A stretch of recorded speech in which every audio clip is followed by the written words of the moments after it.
नमस्कार. ठरलं तर मग या मालिकेच्या येणाऱ्या भागामध्ये जबरदस्त असा ट्विस्ट येणार आहे.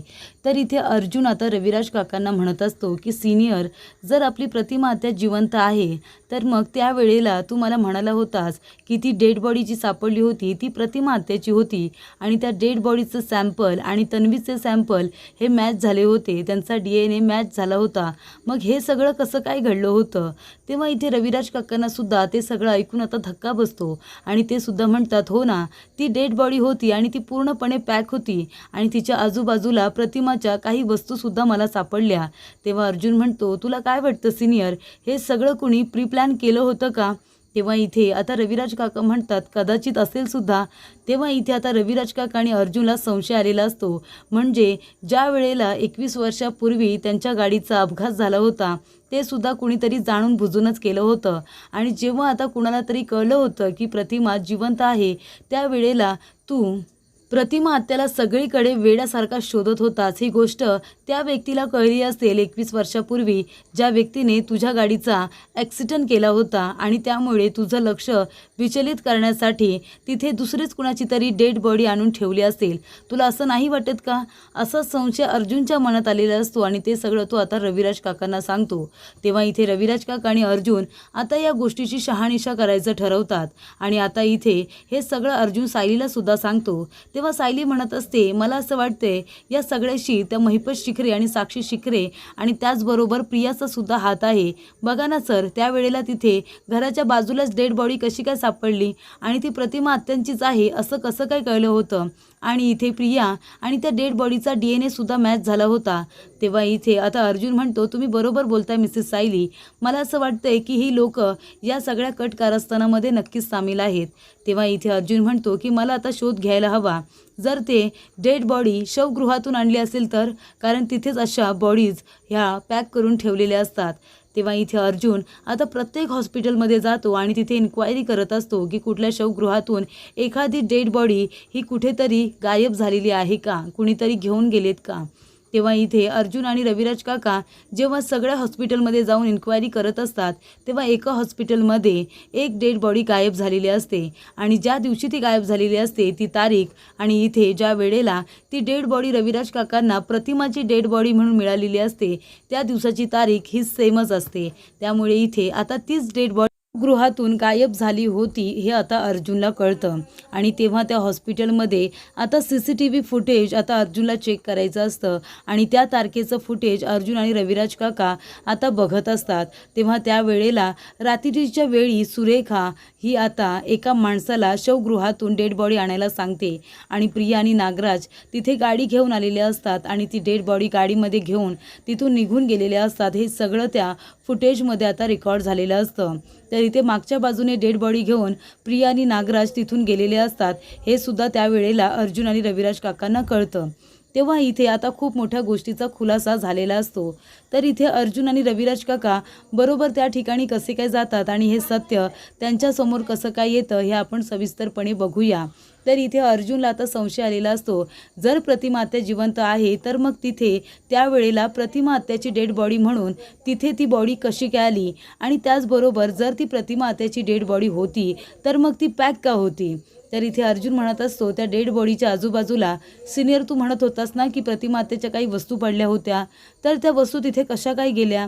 तेव्हा रविराज काकांना सुद्धा आता खूप सारे प्रश्न हे पडलेले असतात. तेव्हा अर्जुन म्हणतो, की "आपली प्रतिमा आत्या बरी होऊन परत आली, ती सुखरूप आहे, मला खरंच खूप आनंद झाला आहे.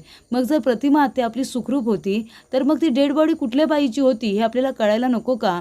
म्हणजे हे सगळं कुणी घडवून आणलं असेल आणि त्या वस्तू तू म्हणत होतास की त्या प्रतिमा आत्याच्या वस्तू आहेत, ते पेंडेंट, ती अंगठी, हे सगळं तर प्रतिमा आत्याचं होतं ना? मग ती डेड बॉडी जर पॅक होती पूर्णपणे, तिचा चेहरासुद्धा दिसत नव्हता, तर मग त्या वस्तू आजूबाजूला आल्याच कशा?" तर इथे अर्जुन म्हणत असतो, की "सीनियर, तुला हे सगळं विचित्र वाटत नाही आहे का? म्हणजे तू प्रतिमा आत्याचा शोध घेत होतास 21 वर्ष आणि त्यानंतर अचानक तुला कळतं की प्रतिमा आत्याची डेड बॉडी ही तुझ्या घराच्या आजूबाजूलाच कुठेतरी आहे आणि तिथे काही वस्तूसुद्धा पडलेल्या आहेत, पण ती डेड बॉडी पॅकिंग आहे. मग आता ती डेड बॉडी ही शवगृहातून आणल्यासारखी तुला वाटली नाही का?" तेव्हा रविराज काका म्हणतात की हो, मला तर तशीच वाटली.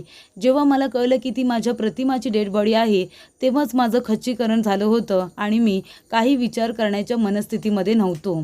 तेव्हा इथे रविराज काका म्हणतात त्यावेळेला मी तन्वीचा आणि त्या डेड बॉडीचा DNA सुद्धा मॅच केला होता, पण तेव्हा तो मॅच झाला होता. तेव्हा अर्जुन म्हणतो मग हे शक्य कसं काय? जर ती प्रतिमा हत्याच नव्हती तर तन्वीबरोबर DNA मॅच झालाच कसा? तेव्हा इथे रविराज काका म्हणतात की हे सगळे प्रश्नांचा तर मी कधी विचारच केला नाही. तेव्हा अर्जुन म्हणतो की सिनियर, आपल्याला आता प्रत्येक हॉस्पिटलमध्ये जावं लागेल, जे पनवेलमध्ये जेवढे हॉस्पिटल आहेत आणि शवगृह आहेत तिथे जाऊन आपण चौकशी करूया की एखादं शवगृहातून एखादी डेड बॉडी ही गायब झालेली आहे का. तर इथे अर्जुन आता जे काही बोलतो ते रविराज काकांना पटत असतं. हे सगळ्या गोष्टी किती कॉम्प्लिकेटेड आहेत आणि विचार केला तर हे सगळं कसं काय घडून आलं याचा आता रविराज काका विचार करत असतात. तेव्हा सायली आता अर्जुनला समजावून सांगते की तुम्ही एक काम करा, तुम्ही ह्या गोष्टीचा शोध घ्या.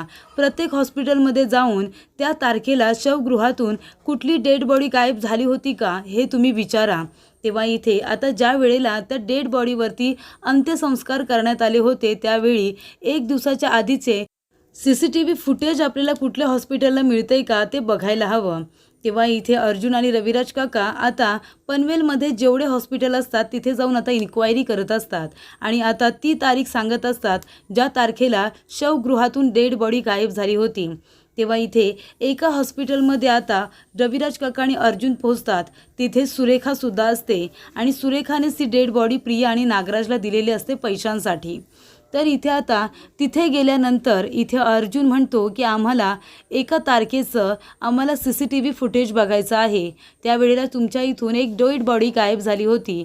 तेव्हा इथे आता डेड बॉडी गायब झालेलं फुटेजसुद्धा अर्जुन आणि रविराज काकांना दाखवलं जातं आणि तेव्हा त्या दोघांना कळतं की रात्रीच्या वेळेला शवगृहातून जी डेड बॉडी गेलेली असते ती दुसरी तिसरी कुणी नाही तर इथे नागराज आणि प्रिया दोघं जण घेऊन गेलेले असतात. आणि तेव्हा इथे अर्जुन म्हणतो की सिनियर बघितलंस ना, ही डेड बॉडी प्रियानेच इथून घेऊन गेली होती तुला गुमराह करण्यासाठी, तुझं लक्ष डिस्ट्रॅक्ट करण्यासाठी. तेव्हा इथे नागराजसुद्धा आता फसलेला असतो आणि प्रियासुद्धा. त्या दोघांचं कारस्थान आता अर्जुन आणि रविराज काका यांच्यासमोर आलेलं असतं. तर इथे आता जे दागिने आजूबाजूला पडलेले असतात ते दागिने प्रियानेच चोरलेले असतात. तेव्हा रविराज काका म्हणतात की हे दागिने माझ्या प्रतिमाचे आहेत, हे मी लक्षात ठेवलं होतं म्हणून, नाहीतर ते दागिने माझ्याजवळ नाही आहेत. ते दागिने मला आठवण येऊ नये म्हणून मी स्वतःच बांधून ठेवलेले आहेत स्टोर रूममध्ये आणि तिथूनच ते ह्या दोघांनी चोरले असतील असं सुद्धा आता रविराज काका म्हणतात. तर इथे आता जे फुटेज त्या दोघांना मिळालेलं असतं त्याची एक व्हिडिओ क्लिप आता अर्जुन आपल्या मोबाईलमध्ये सुद्धा घेतो, जेणेकरून पुरावा म्हणून ती दाखवता येईल. आणि इथे आता अर्जुन म्हणतो की सिनियर तू बघितलंस ना, म्हणजे हे सगळं प्रीप्लॅन होतं. तू इथे प्रतिमा आत्याला शोधण्यासाठी खूप प्रयत्न करतोयस हे इथे तन्वी आणि नागराज काका दोघांना सुद्धा माहिती होतं आणि म्हणूनच तुझं लक्ष हे आता विचलित करण्यासाठी एका वेगळ्याच बाईची डेड बॉडी तिथे आणून टाकली होती आणि त्याचं वर्णन सगळं प्रतिमा आत्याच्या वर्णनाजवळ केलं होतं आणि त्या वस्तू तुझा विश्वास बसावा म्हणून त्या आजूबाजूला टाकल्या होत्या, जेणेकरून तुला खात्री झाली की ती डेड बॉडी प्रतिमा आत्याचीच आहे. आणि DNA रिपोर्टचं म्हणशील तर ही तन्वी एवढी खोटाडी आहे, तिने खोटे रिपोर्टसुद्धा मॅनेज केले असतील तुला फसवण्यासाठी.